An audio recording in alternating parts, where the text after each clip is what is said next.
drifting.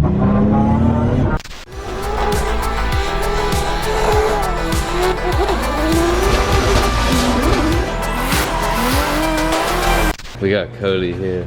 He's pretty excited. So he's gonna program the MoTeC, and then he's gonna set this guy up, the keypad, with all the fancy different choices and the screen. Cody likes to talk a lot, so if we give him the camera, it might be like an hour, but we'll try and keep it.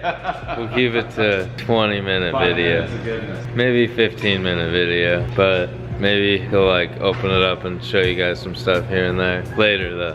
But tell him some of the cool things you were just telling me. Oh, right now, okay. Yeah, like the buttons. Okay, we will do it right now. Okay, so that's the center console keypad mount that we sell. And you got top left, you can do your rolling anti-lag, just open up your glove box. And then the next button over is limits. It disables all the limits. So it's basically all the boost right now as soon as you push that. Then you got boost up and down on the right. Then on the left, we can control the different C125 functions for next and previous for the pages. Traction control is in the middle, so we'll have 3 adjustments there. Well, we'll probably do 4, so we'll have like an on, we'll have off, and then we'll have like 3 levels of traction control. And then we got an alarm reset, and then we've got an override for the coolant fan. We got a way to adjust the launch RPM at the bottom there. And then the drink, you just push that and like martinis show up in the console there. Yes, the drink. That's cool. We'll You gotta have the drink button. We'll update you guys soon when he has like the screen working, and then he can play around with that stuff. All right, we're here with Charles's car. We did a couple pulls and made like 550, but then it broke up on ignition because it's using those same GTR coils. And it's like the guy that built the kit doesn't use the right spring in there that touches the top of the spark plug, so it misfires.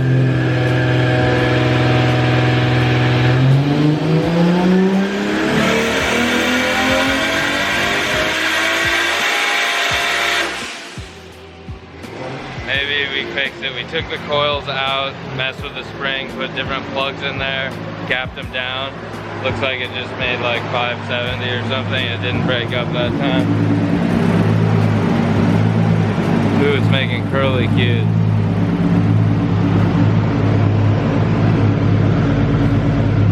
Huh. Well, we'll keep messing with it. So, didn't break up anymore. The new plugs, we used Iridium 8s instead of 7s, and we gapped them to 20,000s. It worked. I think we should have gone lower. Cody thinks it should be 18, but we got lucky with 20. Yeah. And then he did a little beard flick at it, and then boom, it made 718. We're happy with that. Don't need to blow it up. Cody thinks I think we should turn it up.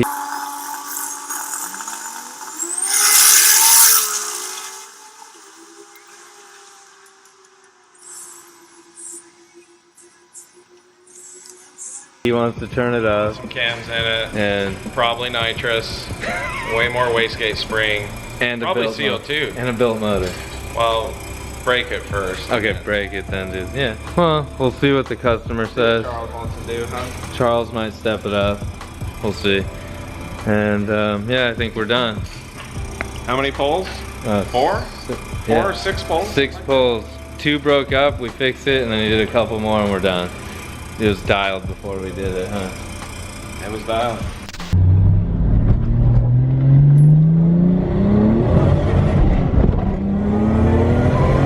Yeah, it just fully accelerates in the wet. I like that. Now for drifting. That's pretty convenient, huh? It's pretty crazy that it will stay under control in the full wet.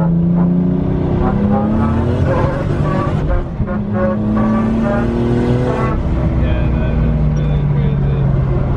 That should have been like just sideways, going out of control, crashing. And if it got sideways, I don't know if I would have known what to do. Charles is here. He's on his phone. Everyone's just on the phone. Let me get on the phone. All right. Yeah. Hey. Hi. What's up, everyone? Oh, wait. I'm not on the phone. But the car. Yeah, the car's almost done. It's gonna leave soon.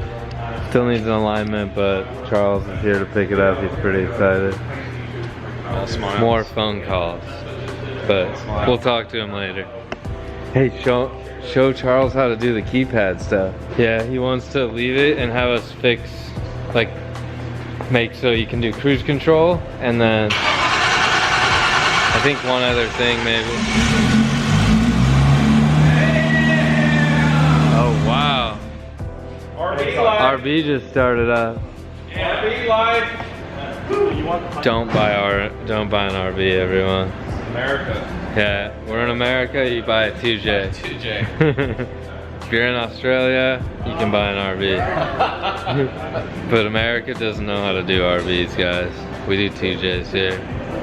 I guess some people might. I wish it was more dry and we could drift the practice car again. Ah, practice car drifting is fun. I liked it too. I was trying to do it, but I kind of couldn't figure some of it out. We got close at the end. Okay, so I made this. If you ever want to do the rolling anti-lag, it's just easiest to hit here. So you just go full throttle and hold this while you're driving. While you're driving, you gotta be in like third gear or whatever, and let off, and it'll. But the clutch will be in. No, clutch out, and you'll just walk up against the rev limiter. Okay. Hold that down. You'll feel it kind of buck a little. It'll build boost, and as soon as you let off the button, you'll be gone. Holy shit. It'll build like 20 pounds or so. Sweet. So the boost, if you look here, there's next and previous, so that'll rotate that bottom line. Okay. So you have like a boost aim on there. Okay. So the lowest setting we have now is 13, and as you roll this button up, it changes it. Okay. So where'd this turbo tap out, Dan? It was like 26 and then fell to 22. Okay. Oh, so the highest one we don't even utilize. Yeah, so you can't get there basically. Okay. But the cool thing is, like, if you want it all in, you just reach over and hit that button. Right. Puts it all in right now. Okay. Turn that off. But it'll go 30 and then taper down, obviously. Yeah, it just falls because it's not a big enough turbo to hold it. Right. So like if, say you were on 19 and you just grabbed it, and you turned it back off, it'd go back to 19. Sweet. Do you see that? Okay. You can dim everything here. Okay. That button, that'll look better on the camera anyway. Yeah, for sure. Awesome. If you get an alarm, you do the reset here. Right now it's telling you there's no alarms. Okay, like for not detonation or anything? Yeah, like if it was coolant temp was too high, oil temp too high. Okay. I have some alarms I can go through with you. Okay. The squiggly line here is for traction control. Okay. You can have an offsetting. So like this is like the Dan mode. If you want to be a drifter and shit. Got it. Fucking slide all over town. That's what you do. If you want, first mode is like chick mode, most aggressive traction control, and then it gets less aggressive as you go up. Okay, so the red makes sense. Okay. And then you can turn it off. Got it. Same thing with the launch. So the launch is off, and then it gives you 3 settings. Okay. But if you look on your dash, the way to cycle this screen is to hold next, and it goes between the two. All right. So these are like your vitals here, and there's 2 screens worth of vitals. It's got a G meter in it. Okay. So if you want to watch that while you're accelerating, you can. All right. Everyone needs this. 15,000 is just off. You'll never hit that RPM to launch. Okay.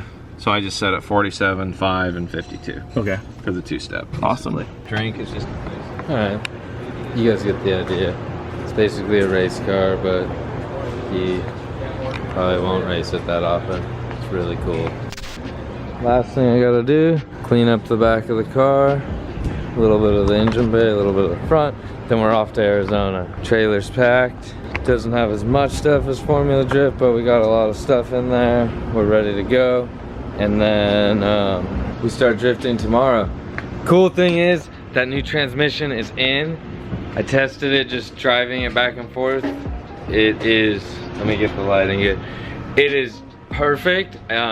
Cool thing about it is the throw on the shifter is like, it's probably minimized by 50%. It's like half as much throw. So from neutral going forward into first, it only moves like 1 inch, and the shifter is long. It's as long as the sequential shifter is.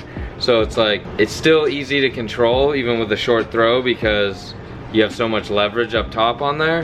And then first to second, it moves like 2 inches, passes neutral, 1 more inch back, and then boom, over to third, same thing. So comparing it to an Andrews or a GSR, they probably move double that amount, and they have a shorter shifter. So if you had a longer one, it would be even longer. So I really like that aspect of it. It's kind of like a short shifter, quick shifter type thing, but it's not. It's just the way they sell it. Real crisp shifts, and it just kind of pulls it into the gear. Same with all dog boxes do that, but I really like that for the price of $6,500. That transmission is such a good deal, and I think you guys are gonna want to see some of the in-car, so let's go get some in-car in Arizona, guys.